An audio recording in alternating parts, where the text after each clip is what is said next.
23. marts 2025. Domāšana, brīva griba. Mēs neviens taču nedomājam apzināti.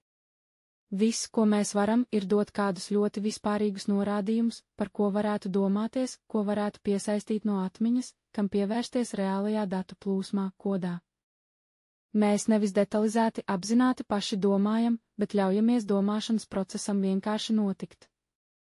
Un tikai atsevišķos gadījumos mēs apzināti ejam cauri loģikas ķēdītēm, un arī tad, mēs taču nevaram domāt neloģiski, mēs paši, filosofi, ja, sekojot līdzi domu gaitai, kaut kur secinām, ka tā aiziet automātiski neloģiski, sakām, ka tā mēs nonākam pretrunās, bet pamatos tā domāšana ir tāda, mēs dodam savu uzdevumu un gaidām gatavu atbilžu variantus, un vienīgais, kur pieslēdzamies apzināti, tas ir izvēlamies starp zemapziņas piegādātajiem variantiem.